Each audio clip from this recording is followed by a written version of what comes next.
West Coast Cookbook and Speakeasy with Chef Justice Putnam. Netrootsradio.com.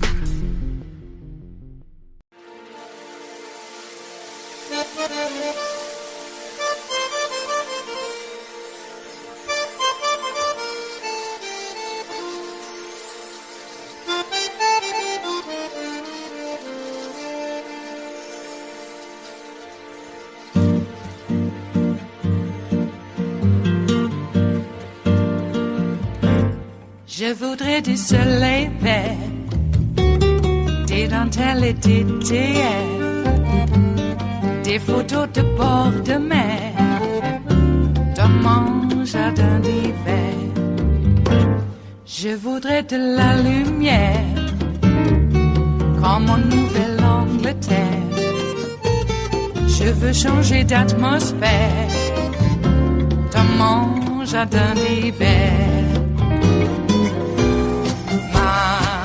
Ma fleur sous la pluie de novembre, tes mains qui courent, je n'en peux plus de t'attendre. Les années passent, il est long, là je tombe. Nul ne peut nous entendre. Je voudrais du Fred Astaire, revoir un latte. Republican Senator Marco Rubio posts a Bible verse on Twitter most every day. Recent ones include messages about respect, humility, loving your enemies. These are important themes, especially in the moment that we're in. But Rubio's daily devotions are often 1-2 punches, accompanied by judgments or attacks. On Tuesday, just before he quoted Proverbs and urged folks not to rejoice when your enemies fall, he went after President-elect Joe Biden's first nominees. He said, quote, Biden's cabinet picks went to Ivy League schools, have strong resumes, attend all the right conferences, and will be polite and orderly caretakers of America's decline.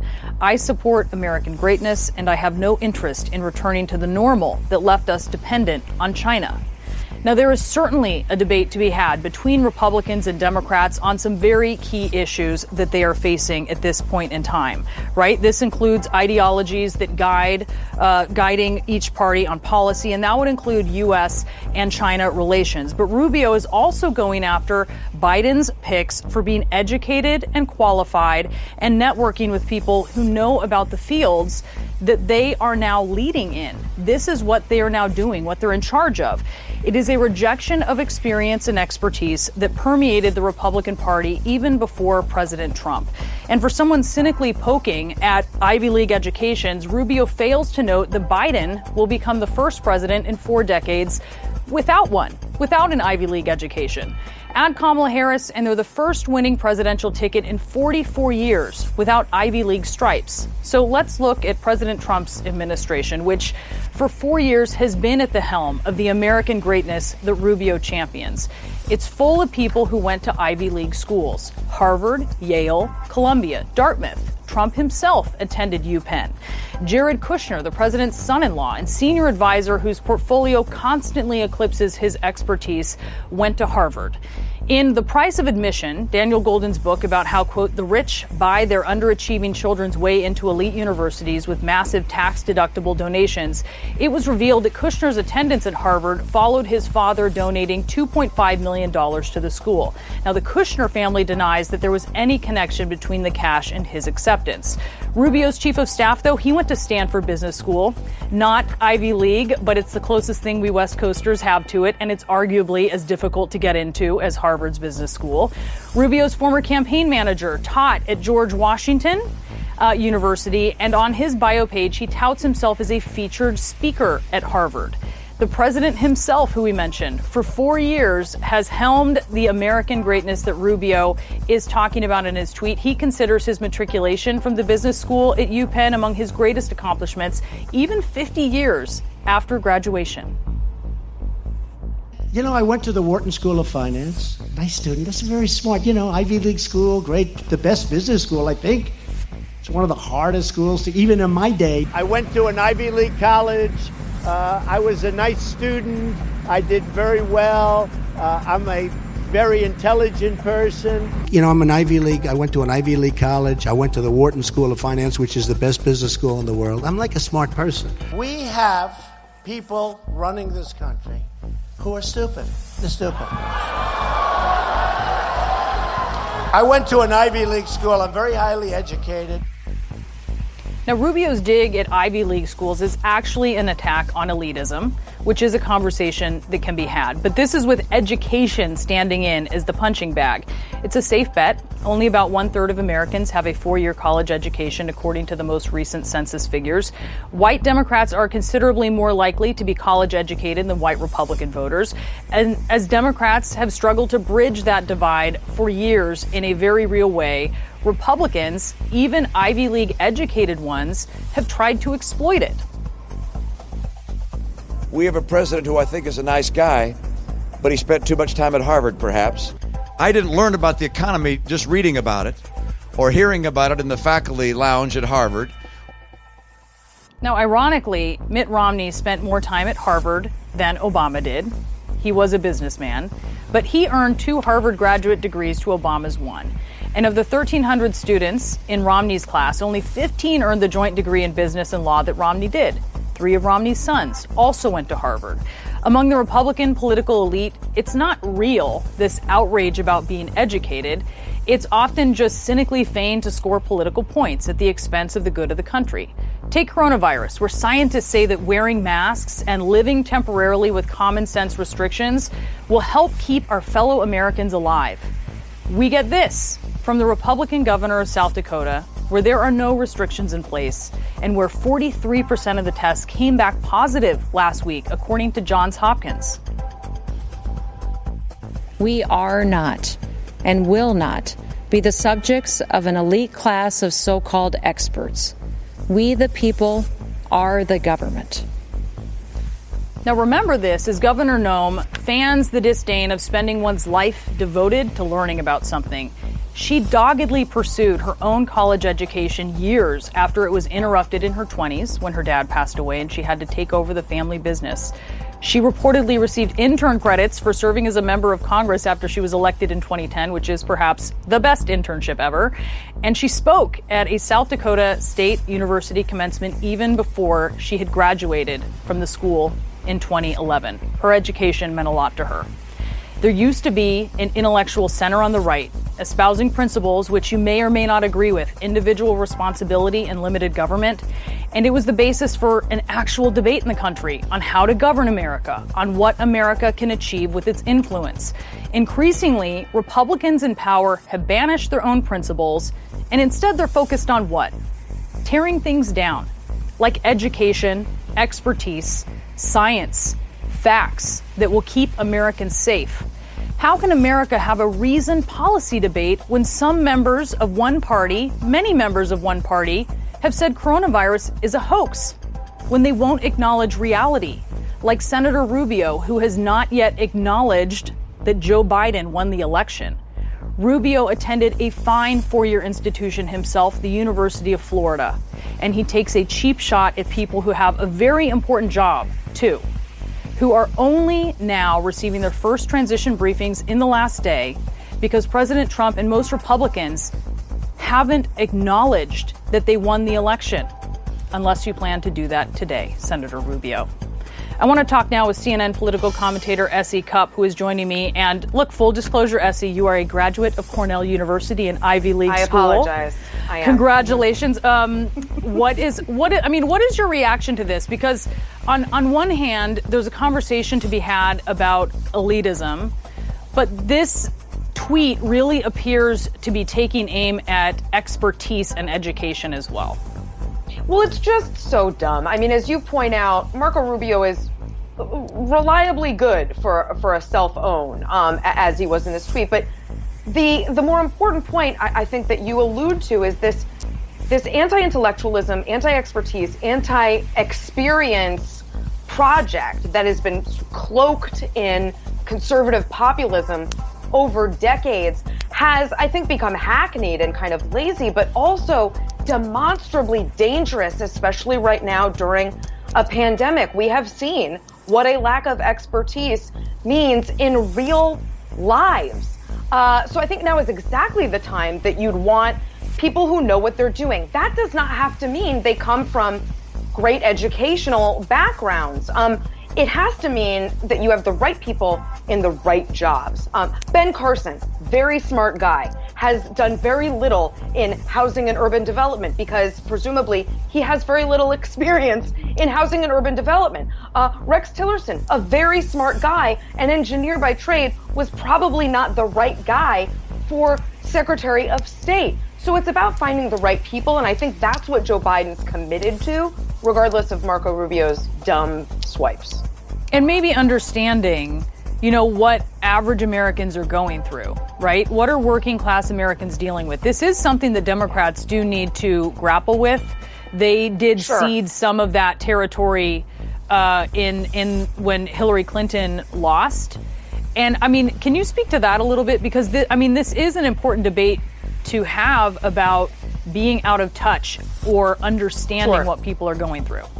And that can happen regardless of your education. And we saw some of that in the Obama administration, talking over people, talking down to people. Barack Obama was very famously accused of that when he said during his campaign of people in the middle of the country who cling to their guns and religion. That didn't go over well. So that is real, but it has nothing to do with someone's background or education. And slamming someone for having gone to an Ivy League school just sort of as an ad hominem attack is really, there's not a better word for it. I know I went to an Ivy League school. It's dumb. It really is just dumb. It is Thursday, the 26th of November of 2020, and you are in West Coast Cookbook and Speakeasy. I am your chef de cuisine, Justice Putnam. Gunner the English Bulldog is our snoozing sous chef. And our daily special on this fine Thanksgiving Day is Metro Shrimp and Grits Thursdays. A little bit of jambalaya, a little bit of spice in your life, indeed. I was trying to get the shrimp and grits recipe up, but it's rather involved. And also have to figure out where to put it on the show notes and links diary, above the fold or below. So I'll get that up, I assure you. All right. And how's your Thanksgiving going so far? I'm going to be a little bit busy after the show. Got to clean the house some. I have a dog that sheds hair. Oh, my God. My mom has a little dog. It sheds hair, but not as much as my big English Bulldog, Gunner. So, it's constant cleaning in this house. What's up? Well, I love him anyway. So, going to be doing a bit of cooking. I mentioned that I'm cooking a duck and doing some lobster, and I know there are a lot of people out there that think that's terrible. But, hey, I'm an omnivore, and that's what I'm going to do, so there. Anyway, got a bit of a menu lined up for the three of us, my brother, my mother, and I. And we will be still following the protocols, even though my brother is more of a Trumpist. I've mentioned that before. I will admit, he is taking a little bit of care. Because, when people are dying, maybe you want to maybe take care. So there. Speaking of dying, wow, in a midnight on the East Coast, ruling 5-4, Amy COVID Barrett, that's what her name is now, Amy COVID Barrett, was the deciding vote in that 5-4 decision where Roberts jumped to the liberal side. That what the court ruled with Amy COVID Barrett, apparently leading the court, is that religious institutions have a religious right to kill you. Not only kill their own congregations, but they can kill you also. I would like to have a religious right not to be killed by the religious right, but I guess my rights don't matter. None of my religious rights matter, only theirs. Why is that? I thought we were supposed to have a separation of church and state. I thought. Amy, I thought you were an originalist. How do you parse the Danbury letters that Jefferson wrote? How do you, the Danbury Baptists, I should make that distinct there. How do you answer to that? It's right there. a wall separating church and state. Apparently not anymore. So I guess our hope is that one of the conservative justices retires, or what, or something else, or we expand the courts. I know everybody says that's packing the courts. No. What McConnell has done for 10 plus years, I would even say all 8 years of Obama's presidency, as well as all 4 years of Trump's. All of those. So that's 12 years right there. McConnell packed the courts. The GOP packed the courts. What we are proposing by expanding the courts is not packing the courts. It is balancing the courts. Stop with the right-wing rhetoric. They have been packing the courts, and we need to make that clear. The Supreme Court initially, originalism, was to represent each district court. There were 9, now there are 13. We need to balance the courts before they kill us. It's not packing the courts. Stop that.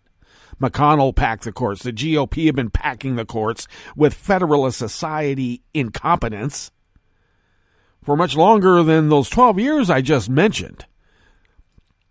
But McConnell turned it into an art form. And it's gotten worse. So, Amy Coney Barrett hit the ground running. Death is her motto. Is on the deciding vote to execute federal prisoners. And religious right have the religious right to kill the rest of us. Well, you can't really, I suppose, limit now religious congregations from congregating, and we're going to have another big spike here, right at Thanksgiving, too. Thanks, Amy. Let's disregard science. There used to be a hands-off approach to local governments making rules and regulations for the health of their constituents, of their populations. That counties and cities and states relied upon science in which to keep their members safe. But now, no, the Supreme Court, Amy Coney Barrett says, we can just reach in there and disregard science because we have, a religious belief that supersedes science. We've already heard them, and even at the top there was a clip about we're giving up our rights to the expert class. Well, no, you're not giving up your rights to the expert class. We're following the expert class advice. Why? Because they're experts. After midnight, too, on a holiday. I like how that worked. Do we put up with it? I guess we're going to have to. All the poison pills, all the sabotage is being laid down. I don't know how it is that somebody who was illegally, and yes, he was illegally installed by Vladimir Putin in the Oval Office. How did he get court picks? Amy Coney Barrett is the result of criminal activity. I thought that there was a taking in this. The whole idea of civil asset forfeiture was to take the ill-gotten gains by crooks so they couldn't use them in their defense. Who says we can't asset forfeiture these Supreme Court installations? I don't know. Put them in escrow until we can figure out what the hell is going on. I like that solution. I mean, expanding the courts is fun. It's the right thing to do. But I sort of like the idea of asset forfeiting of Supreme Court picks. And maybe how about all of those executive action rules for the EPA? How about that? Can we asset forfeiture that also, civil? What's the law? What is the law anymore? Isn't it just what we make up? I mean, you got this Looney Tunes Sidney Powell out there still going off about, Hugo Chavez flipped the switch personally so that Trump lost.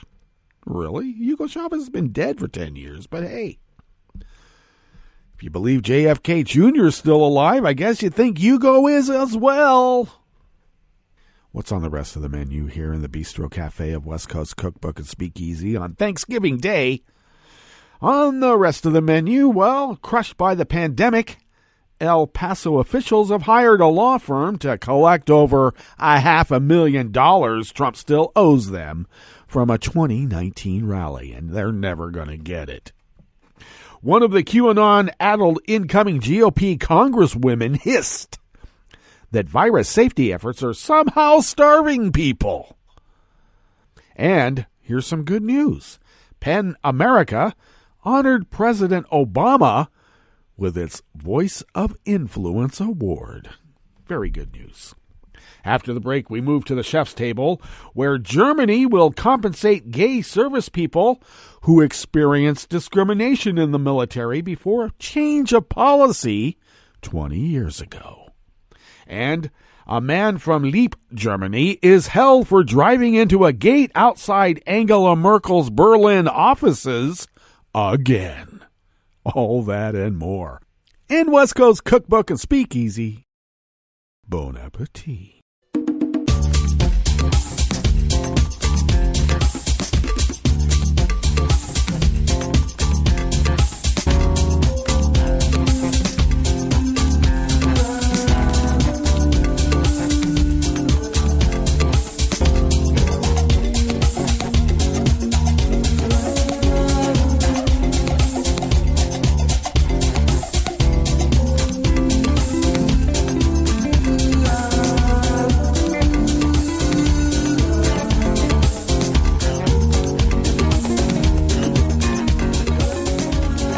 Bottom of our homepage at netrootsradio.com. To the rightish of the page is our chat room link, and the chat room is monitored by Kelly Lincoln even on Thanksgiving Day. So go ahead, chat. If you would then take a look to the leftish of the page, well, near the bottom of our homepage at netrootsradio.com, off to the leftish there is the link to our Patreon page. If you could become a recurring Patreon of Netroots Radio, as some others have done, your generosity allows us to pay our bills, get needed machinery, the attendance software, to continue this little powerhouse of resistance. Yes, indeed. We're powered by your generosity, and let's be honest, what comes out of our own wallets too, but we would be unable to do it without you. If you could afford an espresso-type coffee drink, send that to us once a month. Keeps us going. Only do it if you can. I know the times are tough. It's a wrong time of year to be sending out money. I know you got to spend your money on the holidays. I understand that. But without your generosity, it would be really tough to continue because costs keep going up. Did you hear Comcast is going to throttle people using too much internet usage? Yikes. Oh, man. I thought we had already gone through that before about let's not throttle speeds. Well, they're going to do it starting next year. And I'm hoping Joe and his administration might be able to put the kibosh to that. Hopefully we can get legislators to put the kibosh to it. Let's hope. Because if Comcast is doing, I bet Spectrum will right away too. And that's how we get ourselves out into the world. Anyway, costs keep going up. And your generosity helps us continue this powerhouse of resistance. Thank you. If you would like to follow Netroots Radio on Twitter, it is so simple. Tom takes care of that. And you can find us at Netroots Radio. Thank you, Tom. Follow me on Twitter at Justice Putnam. I post the show notes and links diary on Daily Co's about 10 minutes before showtime. Get that linked up on Twitter and other social media platforms. Facebook, I got another 14 days till I personally could do that. We have some workarounds, but everybody's a little busy right now. So look for it on Twitter if you don't see it directly on Daily Co's. Follow the show on Twitter at Cookbook West. And really, most importantly, do pick up podcasts by way of Spreaker, Stitcher, TuneIn, iHeart, YouTube, iTunes, etc., etc., etc. Deezer! You can get it on Deezer. Okay, let's dive into this first offering here in the Bistro Cafe of West Coast Cookbook and Speakeasy. Thanksgiving Day, Metro Shrimp and Grits Thursday. And Oliver Willis out of the American Independent brings us this offering. The city of El Paso, Texas announced that it had hired a law firm to collect on $569,204. That's over $500,000. It is still owed by Trump's presidential campaign for costs associated with a February 2019 rally. All of us have been concerned about this outstanding invoice, about the amount of money that is owed to us by the Trump campaign, said local Representative Peter Svarbeen during a city council meeting. We are all seeing firsthand the struggles that everyday El Paso families have in addition to the challenges we have in our own budget, he added. The council said it has not yet decided to sue the campaign, but City Attorney Carla Neiman said they would be using various methods to attempt to collect the debt owed to the city of El Paso. The city has been facing a budget shortfall due to the pandemic. Restrictions on travel have led to severe cuts in sales tax revenue the city previously brought in from shoppers from Mexico. Mayor DeMargo told the Texas Tribune that since the pandemic began, 26% of small businesses have closed, and the city has lost over 15,000 jobs. Svarbeen noted on Tuesday that the amount of money outstanding from the rally expenses is therefore not inconsequential. $500,000 more? Yeah, that is consequential indeed. The action to collect on the debt is part of a message being sent that nobody is above the law, he said. Oh, really? This mobster thinks he is, and apparently he is getting away with it. Trump held the rally to promote his southern border wall and cited false crime stats to back the project. Well, that's what they do. The campaign initially incurred a fee of $470,000 to pay for police and public safety services connected to the event. The city later added a 21% late fee after Trump failed to pay. Beto O'Rourke, who was a Democratic presidential candidate and held a rally in El Paso on the same day, paid the city for the services it had provided to his campaign. The non-payment is part of a pattern of behavior from Trump and his failed campaign.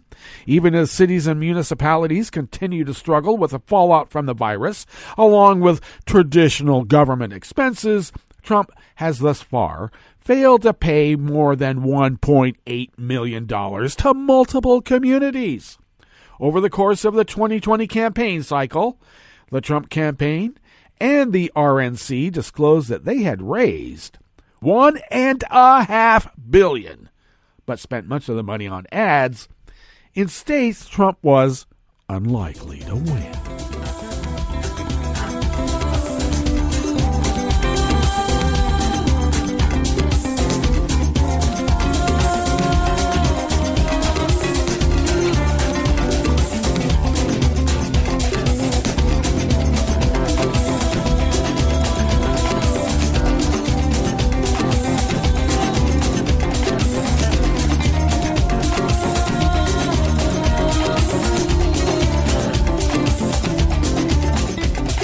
Donna Provencher of the American Independent brings us this next offering here in the Bistro Cafe of West Coast Cookbook and Speakeasy. Representative-elect Marjorie Taylor Greene, repug QAnon from Georgia, slammed Democratic New Mexico Governor Michelle Lujan Grisham for closing several grocery stores in the state that were experiencing COVID-19 outbreaks among staff. Oh, she's representative-elect from Georgia, but she's going to complain about what a Democratic governor is doing in New Mexico? Democrat at GovMLG starving the women and children of New Mexico, Greene tweeted about Grisham Tuesday night. A very Stalinist approach. Greene, a frequent coronavirus conspiracy theorist, has previously complained about D.C. businesses being shuttered for precautionary reasons, as well as characterized the wearing of face masks as oppressive. She's also an infamous supporter of QAnon, the baseless conspiracy theory that maintains that a secret cabal of child-abusing Democrats run America and has a long history of racist and anti-Semitic views. It's really funny how the people who accuse people of doing that do all of that. Arizona Republican State Senator-elect Wendy Rogers also blasted the New Mexico governor on Twitter Wednesday for the order. Patriots, we need to be ready to provide food for New Mexico because their governor is a tyrant, Rogers tweeted. Liberals always make things worse. Horrible. No, we fix everything that you guys break. And then somehow it gets wrested back into your control and you break it again. Grisham's decision to close about a dozen New Mexico grocery stores has come under fire from far-right news outlets like the Washington Examiner and Breitbart this week, but GOP lawmakers like Green and Rogers are playing fast and loose with the facts and distorting the scope of the order as well as Grisham's motivations. Grisham did issue a public order closing about 24 essential businesses statewide for a 2-week period. But those businesses were at the center of COVID-19 outbreaks. Stores that had more than 4 employees testing positive in a 2-week period. About half of those businesses appear to be grocery stores, mainly big box stores like Walmart, Target, and Sam's Club. The grocery stores are reportedly located in only 7 or 8 New Mexico cities, and in only one of those cities, Santa Fe, does the governor's order appear to affect more than 2 grocery stores. Moreover, Grisham's decision to close those stores was neither capricious nor Stalinist. New Mexico's coronavirus cases are soaring, according to a release from the governor's office. As of Tuesday, the state had seen 2,107 new cases, bringing the total number of cases up to more than 86,000 statewide. And with 28 additional COVID deaths, the death toll in New Mexico has reached 1,428 total, with a record-breaking 871 current hospitalizations. You can't have a grocery store or another big box store that sells groceries if all the employees or the vast majority of them have COVID. You can't open up, Grisham explained, and that's the issue. There's so much of this infection that it's inside the very places people need to access.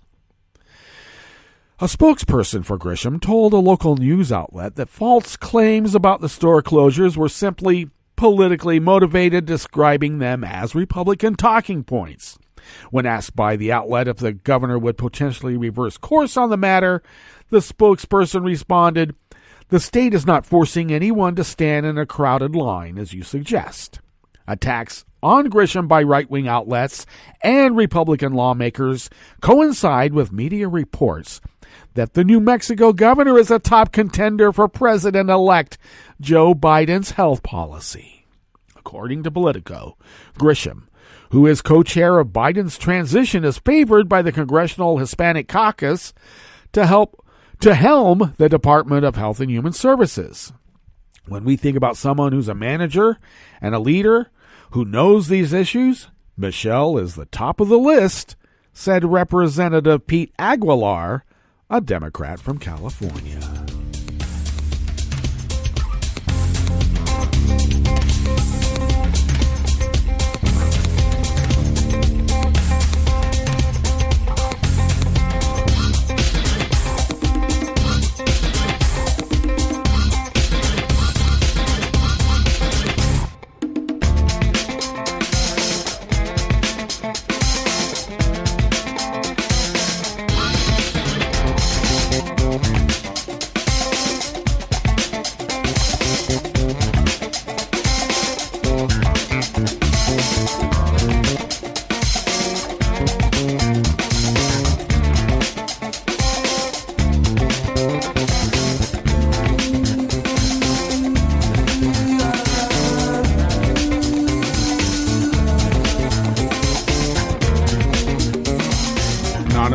worker bees at the Associated Press by way of the American Independent bring us this final offering here in the Bistro Cafe of West Coast Cookbook and Speakeasy Thanksgiving Day Metro Shrimp and Grits Thursdays. Former President Barack Obama, already a million-selling author, is also a prize-winning author. PEN America announced yesterday, Wednesday, that Obama will receive its second annual Voice of Influence Award in recognition of how his writings have, quote, traversed political, social, and ideological bounds and framed a self-reflected humanism that has marked his influence on public life, end quote. Obama, whose memoir, A Promised Land, came out last week, will be honored on December 8th at the Literary and Human Rights Organization's annual gala, to be held virtually because of the coronavirus. During the ceremony, Obama and historian Ron Chernow, a former PEN board president, will discuss freedom of expression and the importance of truth in a world of misinformation. Obama's previous books include Dreams from My Father and The Audacity of Hope. As an organization of writers, we have always seen President Obama not just as a leader, but as one of us, an author. His probing and evocative narratives help introduce the world to his unique background and the power of his life experience as a prompt toward a more pluralistic and encompassing society. PEN America CEO Suzanne Nussel said in a statement. PEN presented its first Voice of Influence Award in 2019 to filmmaker Ava DuVernay. Okay, that brings us to our break, and when we get back from that break, we will go through weather from around the world, and we will finish up with the stories that we have curated for you today. You are listening to West Coast Cookbook and Speakeasy, and we will be right back. You are listening to netrootsradio.com. Please hang up and try again.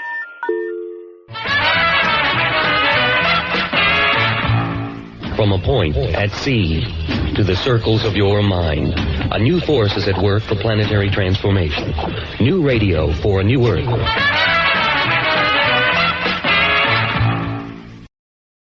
This is Take Two Movie Review. I'm Clinton Johnston. This week, Shadows of Mandalay. There have been about half a dozen film versions of Daphne du Maurier's 1938 English Gothic romance, Rebecca, in which a domestic worker falls in love with and marries rich, lonely widower Maxim de Winter and settles into his ultra-lavish estate of Mandalay, only to find herself living and loving under the oppressively deep shadow of his deceased wife, the amazing, the admired, the worshipped Rebecca. Like I said, about half a dozen films, but most people think of Alfred Hitchcock's 1940 version, starring no one special, just Joan Fontaine and Laurence Olivier. And if you don't think of it, that's another way your previous life choices have failed you. Which leads us to the question, how in the world can director Ben Wheatley, or anyone for that matter, follow Hitchcock's Rebecca? Well, first, gone is Fontaine's languid, ethereal recitation of the novel's famous first line, "Last night I dreamt I went to Mandalay again." Instead, Lily James busts out an almost matter-of-fact tone, setting up right there the pace of the movie, which is fast. Not me talking fast, but Wheatley and editor Jonathan Amos have a story to tell and they keep things moving. Also, where Hitchcock shot in moody, apprehensive black and white, Wheatley and cinematographer Laurie Rose fill up their filmic canvas with luscious color that highlights motifs of water and flowering plants, color that lets Wheatley and costumer Julian Day indulge in an unabashed impressionistic costume design. Why is Armie Hammer introduced in that gold suit? 'Cause De Winter is the treasure to be won. Speaking of changes, De Winter is supposed to be 40-ish and our heroine 20-ish, but Hammer and James appear about the same age. That's because Wheatley says he is done with movies where older men bed gals as young as their daughters. Good call. Story still works. Good for him. And good for all of them. I don't know what Hitchcock would think, but their Rebecca certainly made it fun for me to dream of Mandalay again. This has been Take Two Movie Review. I'm Clinton Johnston. Catch up with us at TakeTwoMovieReview.com and feed us back on our channel on YouTube.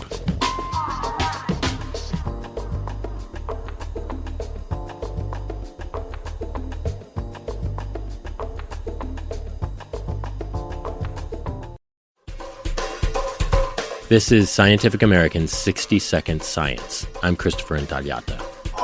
Thanksgiving is, of course, really all about the side dishes.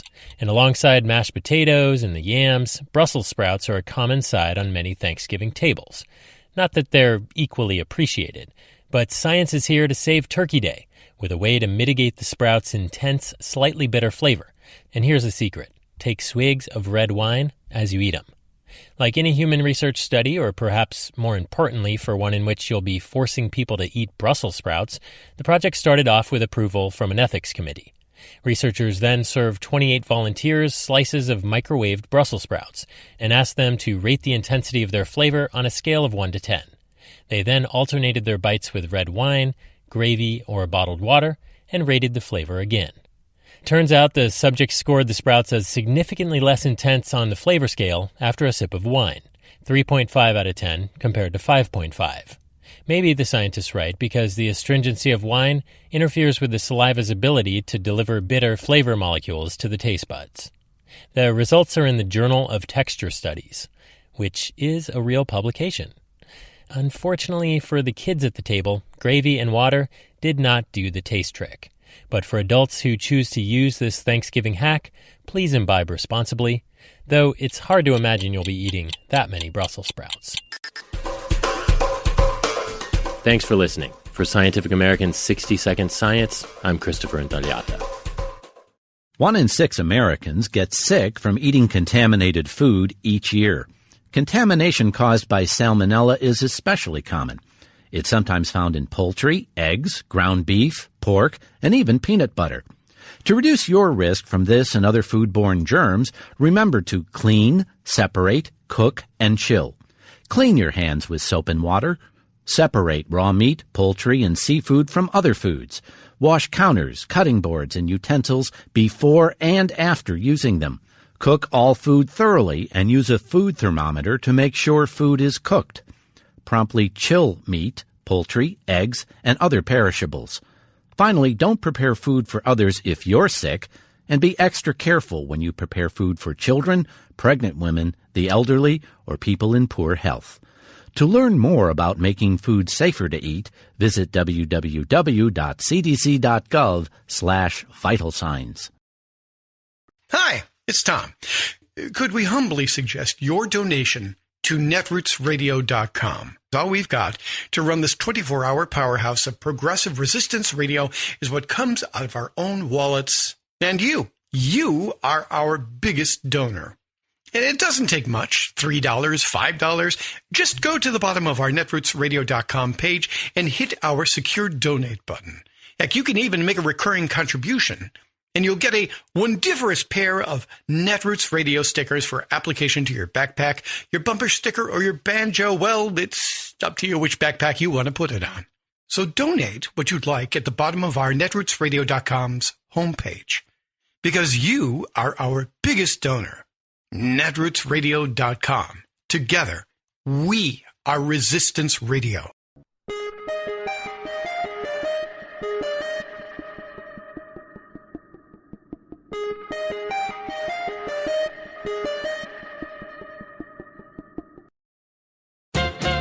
America certainly has an abundance of food, even though many Americans do not. Yet, we face a momentous choice of whether to pursue a food future rooted in the ethic of sustainable agriculture or one based on the exploitative ethic of agri-industry. What better symbol of agri-industry's vision of food than that ubiquitous Thanksgiving bird, the butterball turkey? The butterball has been hoisted onto our tables by huge advertising budgets and regular promotion payments to supermarkets. The birds themselves have been grotesquely deformed by industrial geneticists who created breasts so ponderous that the turkeys can't walk, stand up, or even reproduce on their own, thus earning the nickname dead-end birds. Adding torture to this intentional deformity, the industry sentences these once majestic fowl to dismal lives in tiny confinement cages inside the sprawling steel and concrete animal factories that scar America's rural landscape, monuments to greed-based corporate husbandry. As the eminent farmer-poet activist Wendell Berry tells us, eating is a profound political act. It lets you and me vote for the butterball industrial model or choose to go back to the future of agriculture, which is the art and science of cooperating with rather than trying to overwhelm nature. That cooperative ethic is the choice of the remarkable good food uprising that has spread across the country in the past 30 years.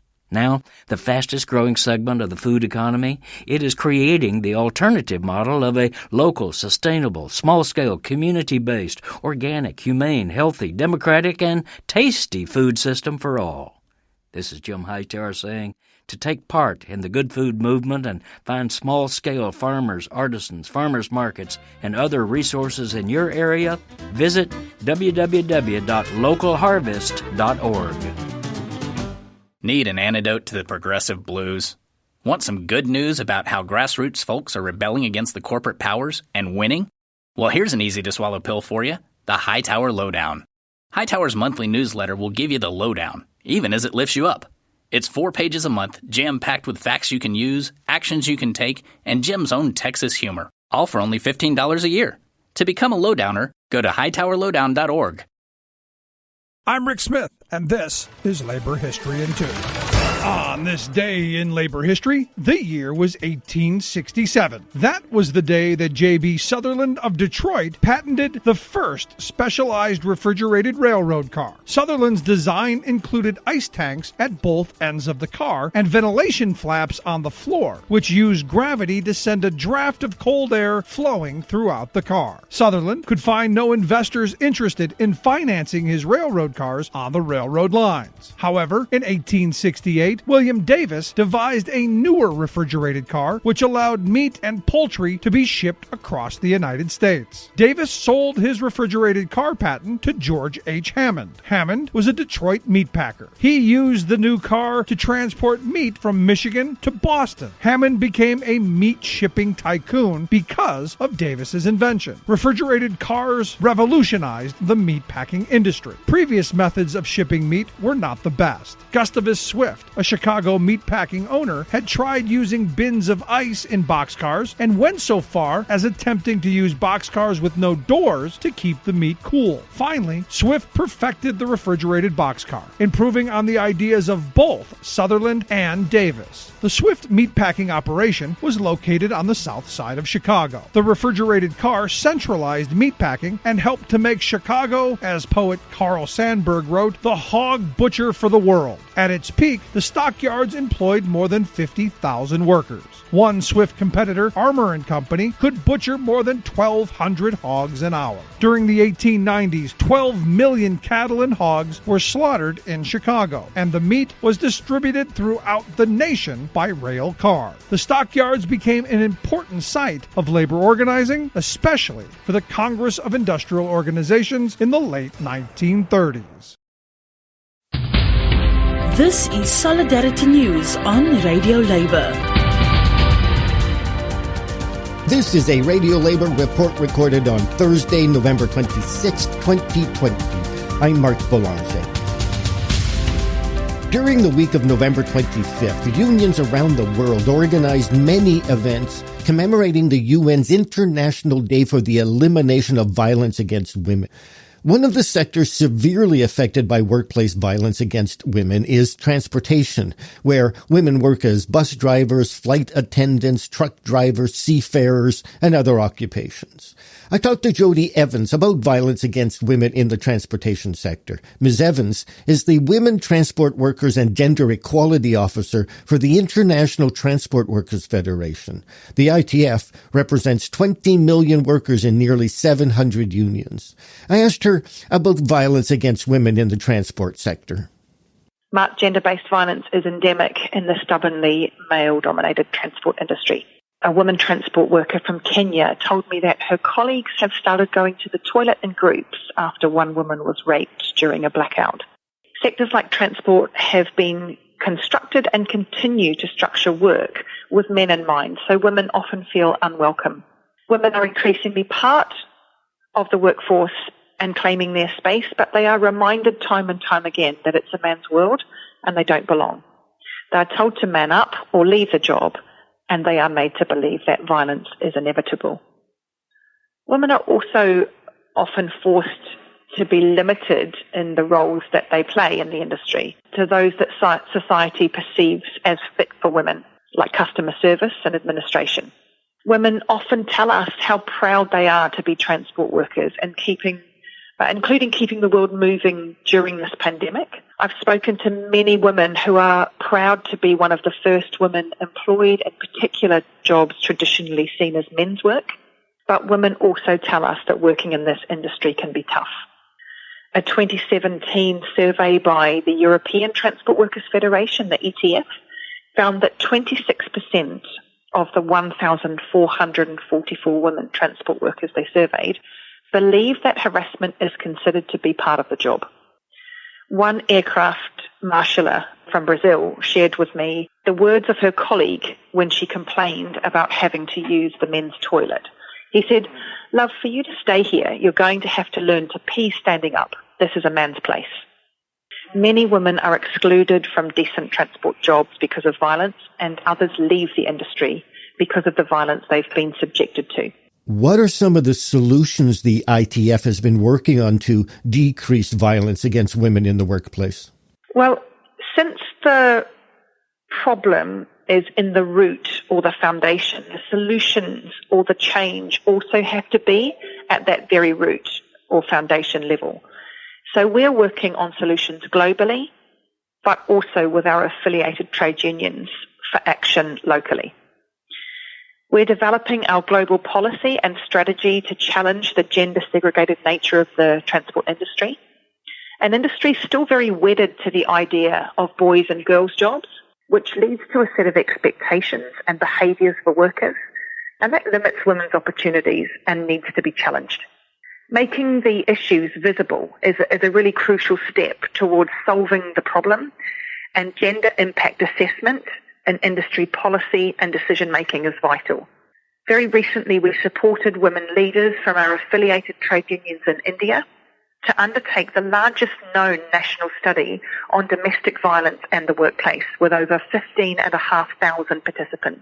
This study was possible because of the development and the implementation of the ITF Women's Advocacy Program, where women workplace activists are trained to recognise, respond and refer to support colleagues who are survivors of violence and harassment, whether that originates in the home or the workplace.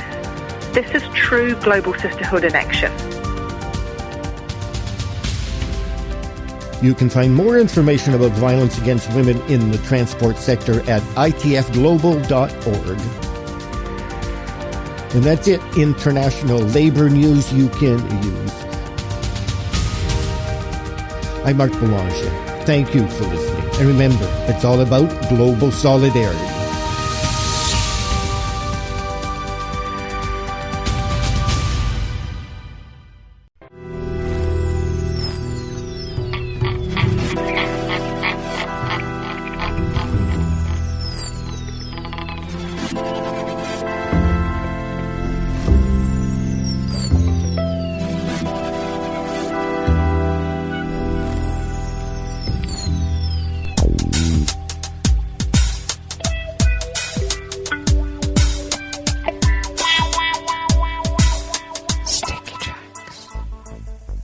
Thank you for accompanying us here to the chef's table at West Coast Cookbook and Speakeasy. Thanksgiving Day on this Metro Shrimp and Grits Thursdays. We always begin, whether from around the world, along the banks of the Rogue River, along the Rogue River, in the Rogue River Valley of Southern Oregon. But we are going to give just an abbreviated local forecast. And currently we are 38 degrees Fahrenheit, expecting a high of around 48 to 50 degrees Fahrenheit. No rain until after the weekend. Winds will be light and variable. Overnight lows in the low 30s. Sunny skies, partly cloudy skies today, but mostly sunny skies throughout the weekend.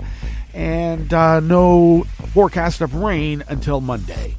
Confirmed cases in Jackson County in Southern Oregon now have spiked to 3,579. That's over 100 in one day. And confirmed deceased now stands at 25, still a gross undercount. Pollen is none. Air quality is moderate at 79 parts per million, and the daytime UV index is low. Okay, let's just dive right into the international weather report. London is 48 and fair. Paris is 50 and sunny. Rome is 60 and sunny. Kyiv is 42 and mostly cloudy. Kabul is 34 with smoke. Hong Kong is 68 and clear. Tokyo is 54 and cloudy. Sydney, Australia is 68 and mostly cloudy. San Francisco, California is 52 and sunny. And New York is 60 degrees Fahrenheit and cloudy. And that is weather from around the world, brought to you by people's personal weather stations that they purchased. And these people planted these purchased personal weather stations somewhere on their property. And these people positively live around the world.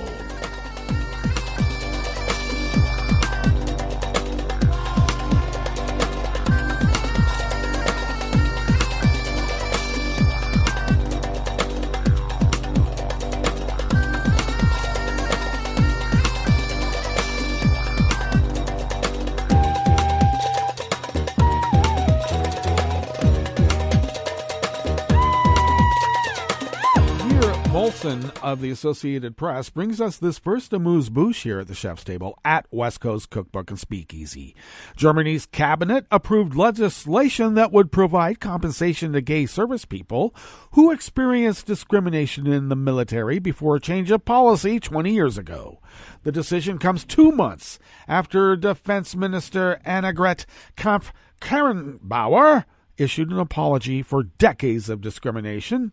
A study commissioned by her ministry documented systemic discrimination in the Bundeswehr, the military of West Germany, and since 1990 of reunited Germany from 1955 until 2000. The study said that same-sex orientation was viewed as a security risk in the Bundeswehr until the turn of the millennium, and made a career as an officer or non-commissioned officer impossible. Kramp-Karrenbauer said that soldiers affected will be rehabilitated under the new legislation. The legislation foresees the lifting of military court verdicts imposed for consensual gay sex, with about $3,560 U.S. in compensation being paid for each of those verdicts, but also to soldiers who were dismissed, denied promotion, or stripped of responsibility. The Defense Ministry estimates that about 1,000 people will apply, news agency DPA reported.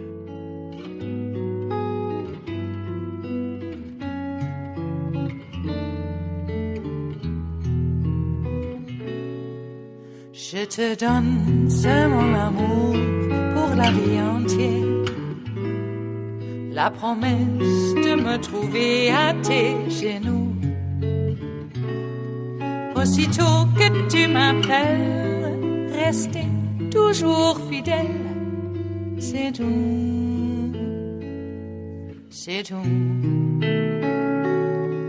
Je te donne tous mes printemps, mes étés de mer, mes automnes quand les feuilles tombent partout. Si ce n'est pas une bonne affaire, je te donne tous mes hivers. David Rising of the Associated Press brings us this final amuse-bouche here at the Chef's Table at West Coast Cookbook and Speakeasy. A car crashed into the front gate of the building housing German Chancellor Angela Merkel's offices on Wednesday morning yesterday, causing minor damage. The driver, who authorities say had been involved in an almost identical incident 6 years ago, was detained. The Volkswagen station wagon hit the gate to the German Chancellery about 10 a.m. local time. The slogan, "You damned murderers of children and old people," was scrawled in white paint on one side of the car, and "Stop the globalization policies" was on the other. Police spokesman told reporters the 50-year-old driver was detained at the scene after driving at a slow speed into the gate and was being questioned. He said police were investigating whether he might be psychologically disturbed or had other motivations. Well, indeed. And that brings us to the end of our broadcast period for the day. But you do know we will meet up tomorrow, and Netroots Radio broadcasts on. So we're going to meet up tomorrow for Blue Moon Spirits Fridays. So do stay tuned to Netroots Radio all day and all night, and we'll meet up here tomorrow, right here in West Coast Cookbook and Speakeasy. Bon appetit.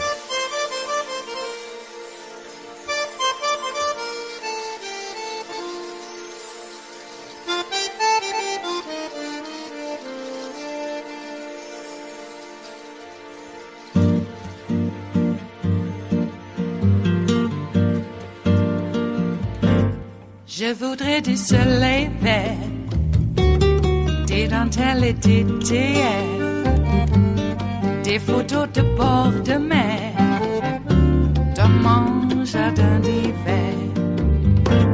Je voudrais de la lumière, comme en Nouvelle-Angleterre. Je veux changer d'atmosphère, dans mon jardin d'hiver. Robe à fleurs, sous la pluie de novembre, tes mains qui courent, je n'en peux plus de t'attendre. Les années passent, qu'il est loin, là je tombe. Nul ne peut nous entendre. Je voudrais du Fred Astaire, revoir un latte Goël. Je voudrais toujours te plaire, dans mon jardin d'hiver. Je veux déjeuner par terre, comme au long de golfe clair, t'embrasser les yeux ouverts, dans mon jardin d'hiver.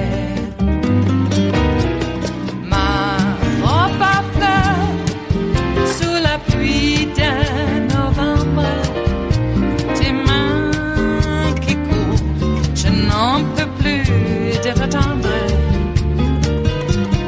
Les années passent, il est loin, là je tombe. Nul ne peut nous entendre. Ba-da-da-dum-di-da-dum. Ba-da-da-dum-di-da-dum. Ba-da-da-dum-di-da-dum. Dans mon jardin d'hiver. Ba-da-da-dum-di-da-dum. Ba-da-da-dum-di-da-dum. Ba-da-da-dum-di-da-dum. Dans mon jardin d'hiver. Dans mon jardin d'hiver.